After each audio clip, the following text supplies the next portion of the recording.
Hey mom, how's it going? I'm having a good day, Lindsay. I gotta say, we are loving that the weather is getting back to normal here. Like, holy cow, it was a little bit crazy for a while. So we are kind of heading back to normal, although there's a lot of white stuff still out there, but some of the ice is melting, so we are having a good day. How are you doing? I'm doing good. I'm excited for this conversation. It's one that I think I'm going to really enjoy because my entire career, believe it or not, I have worked remote. I was just talking about this with someone the other day. I have legitimately never actually commuted into an office, more so than just like visiting an office and being there. I absolutely thrive in a remote environment. So I'm super excited, very excited that we have Jim Schubert to join us today as well. Hello, Jim. How's it going, y'all? Doing Good. I good. can I've say been y'all waiting to because I'm have you. also below the Mason-Dixon lines. You're in the clear. You're in the Yeah. clear. I've been waiting to have you on for a while. Like you were a tough guest to capture, so we're super excited to have you on today. Super excited to be here, and it's probably the same for my wife. It took her a long time to capture me. No, I'm kidding. I was pursuing her hardcore, so just That's teasing. hilarious. Just kidding. Well, Jim, something you may not know about our podcast because it's a recent addition is that we've started doing one trivia question at the beginning of every episode so that all of the good little nuggets of information that live in my mom's brain can like make it out into the world at some point. Awesome. So you're welcome to participate if you'd like to. If you have no idea, feel free not to participate and I will be completely wrong in a public setting. You can leave me hanging if you want. Offers out there. But Awesome. mom, take it away. All right. So, since we're talking about people and we're remote and all those things, I thought it would be great to have a trivia question on what percentage of agencies do you think utilize virtual assistants? And I'm going to give you some options, okay? And this is our data. This is not scientific. I did not go to all 39,000 independent agents, but from our data, the people that engage with us over the last 4 years, they report to us in their P&L whether or not they use virtual assistants. We can see their expenses. So we've actually tracked this information. And for anyone listening who wants to know how scientific it is, that's over 1,000 agencies' data that we've taken a look at. So what percentage of those do you think utilize VAs? Do you think that it is 20%? Do you think that it is 5%? Do you think that it is 40%? Or do you think that it is 11%? Either one of you, if one of you has this burning desire to go first, please guess. Yeah. So my first guess would have been 20%. That's what was going on in my head. But then you said 40, and I was like, ooh, I don't know. Maybe I would be hopeful, but I think it's actually 20. You think you're 20. What do you think, Linz? See, I was going 20 or 11, but I'm going to stick with 20. You're going to go with 20. It's 11. I was almost there. Yes. Okay, this was rigged. She has an unfair advantage because she's now officially an employee of yours. So that doesn't count. You're Congratulations, right. That Lindsay. was the first thing I checked when I joined the team. Yeah, I'm sure that was not on our onboarding. Yeah, that definitely wasn't. But isn't that crazy though? The fact that your brain went to 40 Yeah. and the reality is I got to tell you, I started talking about the impact of utilizing VAs probably 4 or 5 years ago when I spent a lot of time living out of a suitcase. And there are some places I would say, "Hey, how many in the room use VAs?" And crickets, or they'd say, "I have no idea what she's talking about. What is a Yeah. VA?" Yeah. To now, the room is a lot more people's hands go up, but it depends where you are. And, data is not scientific. I know that I probably attract a certain kind of client, but it is interesting. You'd be surprised how many people have not expanded to utilize VAs and what a game changer that can be because people Yeah. are your biggest asset. They're also your largest expense, and efficiency is the name of the game. So anyway, there's a little bit of trivia for you. How about that? That's Yeah. cool. Yeah. I think that also makes a little sense though, because the data that you guys are collecting, not you guys anymore. I'm part of this. I'm part of this We, baby now. The we, data that we're collecting is from people who are selling. And the people who are selling, like, people who are retiring is probably our biggest client set. They're not necessarily on the forefront of, onboarding new technology. And VA is technically like I guess it's not a technology, but a new innovative resource that agencies can use. So I guess that makes sense that it would be lower. Yeah, well, I will give you a little asterisk though, because this is something I'm super proud of. Only about 25% of the agents that get evaluation from us are actively thinking of selling. They might be thinking of transitioning internally, but there's a lot more Mm, people that come to us because they want to buy or they want to know the health of their agency.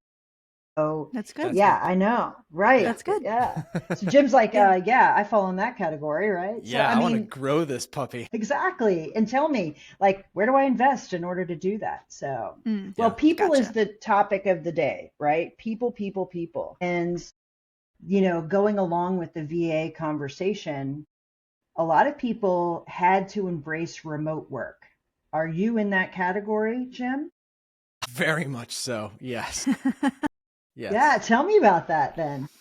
Yeah, so I'll give you a quick, like very fast history to explain why this Please. matters for us now. So I grew up here in Atlanta, went to school up in Boston, and literally the night before my graduation for my master's degree, I was in my parents' hotel and my dad said, you don't really look that excited about what you're going to do. I was studying education. I had gone into higher education administration. So I was going to work in a university setting. And I had a job offer to run the student center at Dartmouth, which I thought was pretty cool. But long story short, I told them, yeah, I don't really want to be in the middle of nowhere in the dead of winter in New Hampshire for the rest of my life. No offense to anybody in New Hampshire, but he's like, well, why don't you come work with me? And like I lost all of my Southern charm in the span of a half a second. I was like, oh hell no! I was like, oh, I'm sorry, sir. Um, but the reason I'm saying this is because his response to me was very much what we're talking about today. Is look, I get it. You think that I just go into the office and work behind a desk and it's a very stuffy job. He said, Jim, what you don't understand is that this industry is all about people. And what I know about you is that that's why you wanted to get into education in the first place. You love people. You love watching people develop and grow. And that's why you want to be a teacher. And I was like, oh my gosh, he gets me. So fast Yeah. forward, I guess 23, 24 years now. He said, we'll give it a year. And if it doesn't work out, no hard feelings. We're like 23, 24 years into this. Now he retired like 8, 9 years ago and I took over, and the agency is about 33, 34 years old at this point. 80, I was doing the math actually on the way home today from the office. We are, I think 80% of our workforce. So we have about 40 employees and 80% of those people are working at least part-time remote. 70% of our staff is full-time remote. And not only that, but about 3 years ago, we were only here in Georgia, except for, well, I say pre-COVID. You have to like add and subtract years for COVID and the way it makes your brain think. But Mm-hmm. we Mm-hmm. pre-COVID, we had one employee that moved to North Carolina who'd worked with us for a few years. And fast forward now to where we are in 2025, we have, I think, people in 10 different states, which is unheard of for Yeah. Yeah. us, What a at least. difference. What So a yeah, difference. we have to embrace remote because of what we've said that we want to be set up like. So it's crazy. Yeah. Crazy. I can't remember if I said on air or it was before we were recording, but I literally have never gone into an office every single day. I think remote work, at least for my generation, is, you know, just the norm now. Like me and my fiance, Yeah. we both work from home, and I couldn't imagine having to get in my car and go to work and pack my lunch. Like that, those are foreign concepts to me. This Like that's blows never my been. mind. No, it really does. Yeah. So I think you're opening yourself up to recruiting talent. You're also opening up your talent pool to such a larger group of people. I think it makes a huge difference when agencies are willing to let their employees work remote and comfortable with it. Yes, and what do we know about innovation in the world, right? It's born out of necessity, and that's why we are the way we are right now. As people were emerging from their basements and bedrooms after COVID, it was a challenge to bring people back. Plus, we wanted to be really careful about if we bring people back all at once and we know that we have people that have enjoyed it, we could face like having to replace half of our staff. So Yeah. I looked at my COO, my right-hand man, John, who I know you guys know. I was like, John, maybe we ought to sort of baby step this and just say, hey, raise your hand if you would like to continue working from home. And when people did that, what we discovered was, yeah, a lot of people wanted to have at least the ability to work part-time from home. And so we embraced that. And it actually allowed us to close down one physical office because we had like at one point 5 or 6 offices, and now we're down to 3 because as people have said, no, I want to work remote. And as those leases came up, we let go of those leases and we still have the people. So it's So, Jim, how have you managed culture? Because there's some people that obviously wanted to come into the office. I mean, you started this by saying your father recognized that you loved people. I love people too, and I have a fully remote company. Like every single person on my team is remote, but staying connected in a people-driven industry for people-driven people is tough. So tell me how you manage that.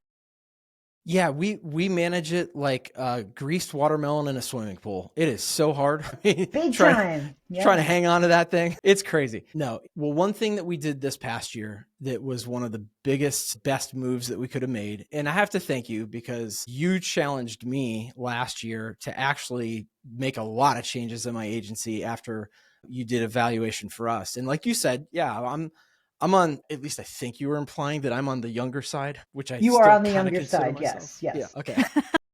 I'm not ready to sell. Let's put it that way. Right. But, I knew that there were a lot of things that we needed to fix and tweak and improve in our agency. And one of them was culture and HR. We had one person that was doing HR and finances and administration and IT. And I finally, this past year, said, no, this is my fault. I own this, but I have to take things off of you. And actually, there's a couple of things. We're actually, as crazy as it is, this person's title until this past week when we did our EOS annual planning, her title was head of finance and administration. Going forward, it's now she's transitioning into a role of technology and systems and technology. And that means like workflows and increasing efficiencies and things like using VAs and bots and everything to streamline the processes. But taking HR off our plate, and now we're actually going to be transferring, I can't believe I'm saying this, accounting. We're going to outsource that, which is crazy. I never thought I'd do that. But from an HR perspective, we brought in a consultant that we found through our agency's CPA. And this consultant has been doing beautiful, wonderful things, switching us from using one particular payroll system to another that has a lot more robust capabilities with the culture type things built into it. Nice. But it's a challenge to be able to constantly find the activities and the touch points and the connection points to make people feel like they are part of a larger organization. But I will say that one of the biggest things that has helped us through this whole process to keep that sense of culture alive from pre-pandemic to post is having implemented EOS. Yeah. One of the biggest Yeah. Mm. things. So before we move off of staying connected, because man, I could go in a million different directions with Yeah. that for sure. Before we leave, how we keep the greased watermelon in a pool, like how do we tackle that bad boy? How often do your people all get together? Do you ever have a place where everybody's in the same space? Do you ever have a time that you do that? You do not. Well, we Wow. can't. I mean, we have people working as far as Michigan. Not that I say we can't. We haven't yet. Okay. Let's put it Yeah. that way. But no one, to my knowledge, I don't think anybody feels like they need to or want to fly into Georgia or someplace Yeah, central to meet up with each other. We do poll our people. We do ask them, sure. what do you want? What could improve things? And that has never come up as a point. Interesting. What people say is, can we do more stuff together on Zoom that's not work related? Sure. So like our HR consultant, one of the things she said was, I know it sounds crazy, but let's do a virtual breakout room. There's companies that will literally host breakout room sessions for your staff. Let's do that. Let's start, let's dress up in, your favorite team's jersey for the next state of the company meeting and have that be a talking point. Just little things like that.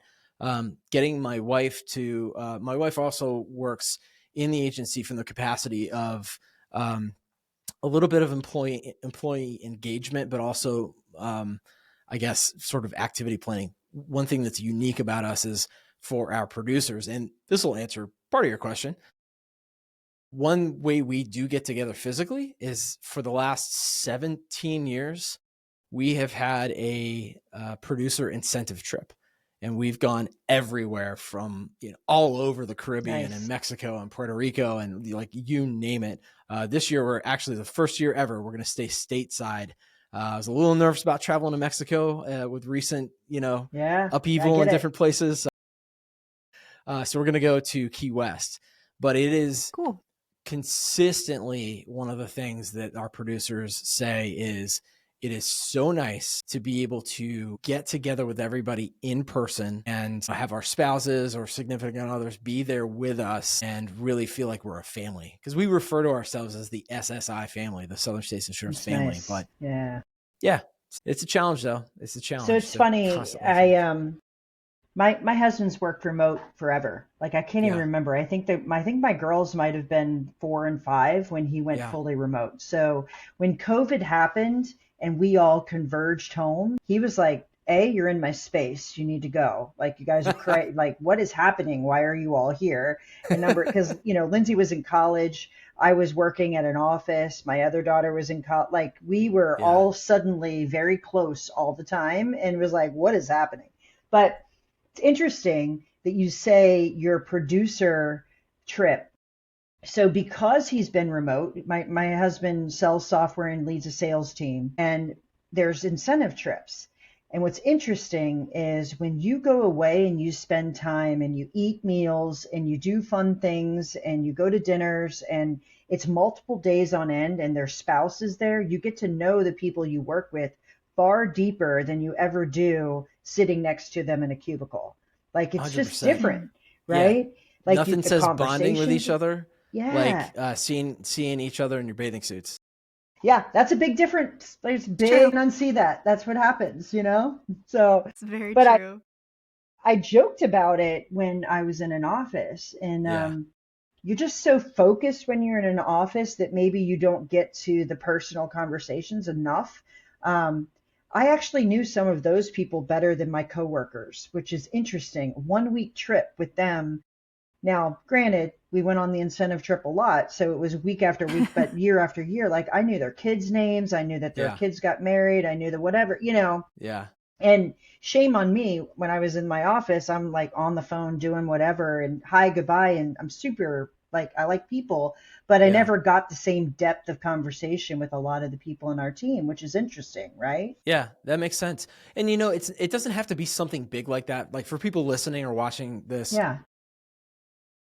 start with something small. We just hired a really great head of client service who manages all the account managers. And one of the first, like literally day one or day two, she reached out to all the account managers and said, we are scheduling it's either monthly or bi-monthly, like coffee and chat. We're not going to talk about work at all. We're just going to Nice. get together on Zoom, wherever Hmm. you are, and just, have water Yeah. cooler talk or coffee talk. Nice. When I was with Indium, my like work bestie, like my really close friend at work, she ran like HR and like employee engagement type of stuff for us. Yeah. And we would get together about once a month, and we would play a game on our phone called Among Us that Yeah. yeah, like you can Yeah. like create like a room and you can give everybody a code. So someone That's would put the cool. code in the Zoom room and we Yeah. would all play. And it was actually really fun because you're like getting missions done and you also have the ability to like kill people. So it was like kind of a little bit of like, Virtually. man, like you kind of made me mad today. I'm going to kill you. Like, it got some of that pent up energy out. But Yeah. I think that's important when you work remote to at least have some type of intentional time together where you're Yeah. not talking about work, because that really is what fosters that trust between coworkers. Yeah, absolutely. And I think the key word that you use there is intentional, because if you don't pre-plan things like that, in our family, we jokingly call it forced family fun. Mm-hmm. My son's off of college now, but when it was the five of us together, every, week or two, we'd have some kind of forced family fun where we'd go out and the kids would inevitably be moaning and groaning, but then we'd come back from whatever it was that we did, whatever activity, and they're like, that was fun. And those are the memories they have too. It's the same for your employees. If Yeah. my dad always said, plan your work and work your plan.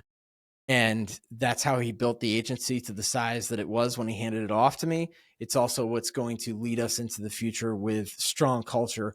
There was a statistic that my HR manager, but we separated that out. We had someone that was an assistant to the accounting manager who's now our HR manager. She's been trained by the consultant that we brought in. And Savannah said, Jim, what's interesting is that I've been doing a lot of the interviewing and a big part of the hiring in the last couple of years. She said, what's interesting is before we started implementing some of the things that we've done now to improve culture, our retention rate on any given year when we would hire people, like let's just say we hired, just for even numbers, we hired 10 and maybe 5 of them stayed or whatever the number was.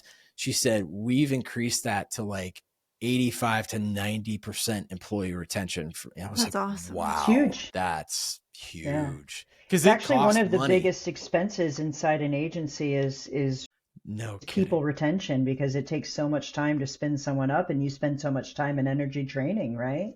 Yeah. And look, I have some love for some of my recruiter friends out there, Tony Conyas, but y'all are expensive. Yeah. Okay. Yeah. They And really let's are. just call it what it is. I mean, it is a big expense. So when we cannot have to hire, and what we've also focused on is, and this is something you challenged me with last year, Carey, Jim, you need to start hiring even better quality people than you have now so that you can actually over time either shrink or maintain the number of especially support staff and add the revenue generating folks, or create more revenue generating activities from the people that you already have who are also doing account management. And so Yeah.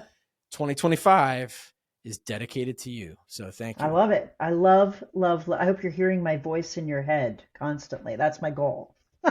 I currently actually am, but yes, on most days, yes, I am. So funny. So you talked about intentional, and clearly you're doing some intentional connecting with your staff, but many agencies that we're talking about that have VAs that are doing whatever are putting EOS into their agency to be intentional about how they run their agency. And you hear about it more and more. We definitely talk about it at the masterminds that I'm a part of. So tell me, for someone who doesn't know what EOS is or isn't utilizing it, can you tell me, A, what it is and why you chose to implement it and the impact that it makes? Yeah, absolutely. And the way that I found out about it was from a dear agency owner friend of mine, Billy Potter, who works with Snellings Walters here in Atlanta. Got to give him a big shout out. They have done amazing things with their agency. But Billy handed me, we had lunch maybe, I don't know, 6-7 years ago. And he said, he was just giving me a bunch of books to read. He's like, oh, you do this one, read this one. And one of them was Traction by Gino Wickman. And I was like, okay, whatever. I'm not really into cars. And he's like, no, this is about business. Oh, okay. So what it is it's essentially the amalgamation of all the best business books that you've ever read. But instead of just theory, it's literally a step-by-step. How do you actually implement these best practices of how to run a business into your organization. So they create, Gino Wickman dubs this the EOS method, the Entrepreneurial Operating System. Just like your computer has an operating system, your business should as well. And it really starts with people. It starts with big goals. It starts with core values. We talk a lot about how do you run an efficient meeting. I mean, how many of y'all listening to this or watching this right now are just super excited about getting into a meeting with your fellow employees? Most of you, if you're not running EOS, are probably doing the choke sign right now, right? Or the barf sign, whatever. But it has agency into, I mean, it essentially helped our agency put our big boy and big girl pants on. Yeah. And we are now, in my opinion, running with the bigger dogs because we've been able to create structure around how do we have meetings? What are our core values? Why does that even matter? How do we implement or integrate those core values? If those really are core, meaning central to what we believe in, how do we integrate that into every aspect of our agency's life, from hiring people to training people, retaining people, even firing people based on core values? And it's just been a tremendous change for us. What it's allowed us to do is really hire better people who come into an organization that have a lot better structure, that is geared towards constant improvement and a lot of good feedback both ways between employee and manager. Both ways. Employees give managers feedback every time we do feedback. Yeah. Which is game changing. But it's just been a phenomenal, for me, what it's done is it's provided us with the base that we need to now launch into what you're helping me do, what both of y'all are now helping me do. And that is to increase the snot out of my agency's value, so that one day, if my children, when I look at them and say, don't you want to come work here? And they say, hell no, and we really mean it, that if I'm going to sell, then I have something extremely valuable. But also, if they want it, then it'll be really, really valuable for them. But no matter what happens along the way, because it's not about the destination, right? It's the journey. We're creating tremendous value for everyone who we work with. When I drive to work in the morning, I had a tradition when I used to drive my kids to school when they were little. I went to confession one time. I'm Catholic. I went to confession one time and the priest said, what I want you to start doing is praying with your kids more. I was like, wow. So I started praying with my kids when they were little, and it was the funniest thing when they started like saying their own prayer intentions and who they were praying for and why. But I've continued that tradition, even though my son's in college, my girls are older. I don't drive them anymore. But every morning on the way to work, one of my prayers still is, please help me grow the agency as big as we can so that we can positively affect everyone that we work with, our employees, our carrier partners, our clients, our vendors. I want it to affect everyone positively. So that's kind of what EOS does for us. No, it's a long answer. So I'm sorry if I missed this. Did you guys start EOS before you were remote or after you were remote? It was kind of so we started it so the funny thing you ask, when I handed the book to John Hall, my COO, and said, I literally handed it to him as we were stepping foot into Mexican territory on the producer incentive trip in March of 2020, if that rings a bell. Wow. And I said, we need to do this. And then he actually has a photographic memory and he's a speed reader. So he handed it back to me the next day on the beach. And he was like, you're right, we do. I was like, God, that's incredible. But I say that to tell you that we literally started implementing it as COVID was beginning. Got it. And it was tough. How do you think, if you guys didn't implement EOS, do you think you would still be as comfortable as you are with remote work? Absolutely not. We wouldn't know what to do. And the biggest reason is because we wouldn't know who we are, because when we developed the core values, that's what changed it all. And I'll just tell you real quick, anybody listening to this, watching this, here's what you do. If you don't know what your core values are, get your leadership team or the people who you would trust the most in your agency to give you good feedback in a room for like an hour. Get a whiteboard and say to each of them, if we could dominate our industry, well, first of all, you say, who are the people in our agency who, if we could clone them, we would dominate our industry, right? You put those names up on the whiteboard and you go back and say, okay, I want words and phrases. Tell me for each person, how would you describe them and their characteristics? So you do that and you get a bunch of words and phrases. And then you go back and you say, okay, now let's, out of all these things. And when we did it, we had like 50, 75 different words and phrases up on the board, and we struck them through based on whether they were similar to another. We either combine them, kill them, or there was a third something, but you basically whittle it down until you've got about 3 to 5 core values, up to 7, whatever makes sense. I wouldn't go too high because it just gets watered down. But at the end of the day, we looked at it and we were like, oh my gosh, that's who we are. And what's the coolest thing about that exercise is that it's not like we looked at a menu in a restaurant and was like, oh, I think I'll have that and that and that. We actually said those core values are inherent in our agency because they're part of the people we already have. Yeah. And we're happy with those people. Makes sense, right? Yeah, we're not just happy, like we're raving fans of those people. If we were going to clone, that's the people you want to do over and over and over again. We did this exercise in my last organization, and I'll never forget the person that we picked a lot of the qualities about. His name is Donnie Hauk. It was so funny, and I was like, man, I would hire that guy over and over and over and over again. Clone him. He was unbelievable. So it's funny how as soon as you say that, it takes me to that room with the whiteboard and the person that you put on the board. Like it's the craziest thing, right? Yeah.